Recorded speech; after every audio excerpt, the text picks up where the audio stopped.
and welcome to part 2 in the series, The State of America's Beef Industry.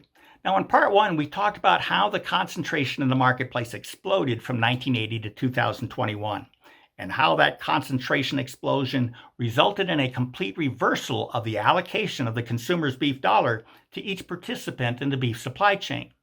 Now, the market changes that occurred during the 4 decades between 1980 and 2021 include, number 1, global beef packers captured 85% of the fed cattle market and about 80% of the boxed beef market, creating a tight oligopoly that far exceeds levels known to elicit poor economic performance and anti-competitive behavior.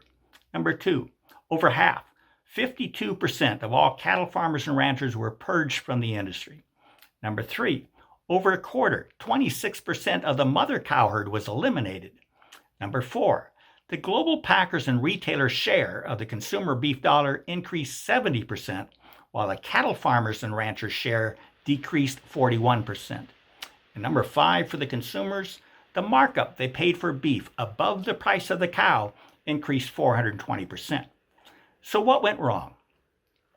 Well, beginning just over a generation ago, our government began handing control of the largest segment of American agriculture, the U.S. cattle industry and its downstream beef industry, to a tight oligopoly. It then gave that tight oligopoly unlimited access to imports from around the world, enabling it to substitute domestic cattle and beef with foreign cattle and beef in whatever profit-maximizing ratio it chose. Our government took a hands-off approach to overseeing the activities of the global beef packers.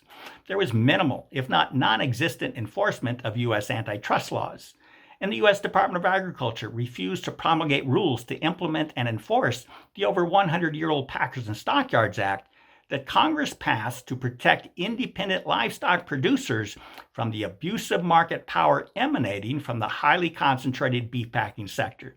And the government neglected to align trade policies with America's food security needs. And importantly, the global beef packers were not required to disclose the origins of their imported beef to consumers.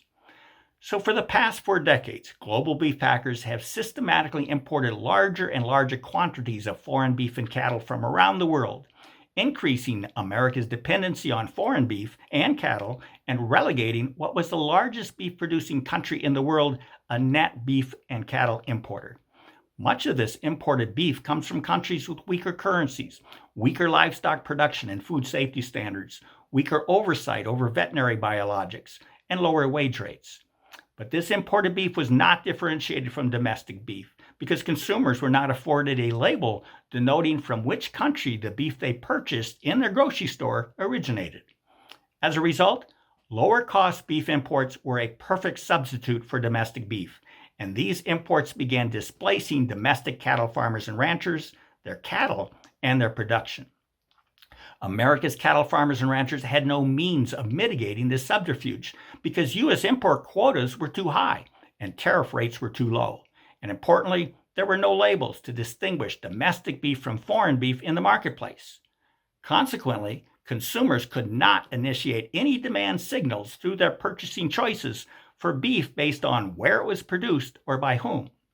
So by keeping consumers in the dark as to beef's origin, the important choice as to where beef is sourced was transferred to the global beef packers. They and they alone could unilaterally choose from where they would source their beef to satisfy what was nothing more than a generic demand for beef from American consumers.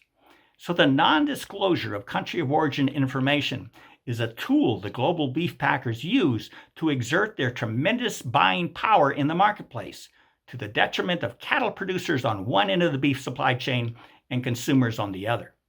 So free from restraints to limit import volumes and requirements to disclose the origins of beef, global beef packers used undifferentiated imports to reduce demand for domestic cattle, reduce opportunities to expand the U.S. cowherd, and to reduce opportunities to attract new entrants. And this triggered a long-term downward trend in the number of cattle farmers and ranchers and their cattle, which threatens the security of our beef supply chain. It also distorted the historical cattle cycle by extending the liquidation phase of each of the past 4 cycles for 7 to 8 years, rather than the normal 3 to 4 years. And by 2010, only 15 years ago, The U.S. cattle industry had already shrunk to a dangerously small size. It had shrunk to a level too small to withstand even a moderate economic shock.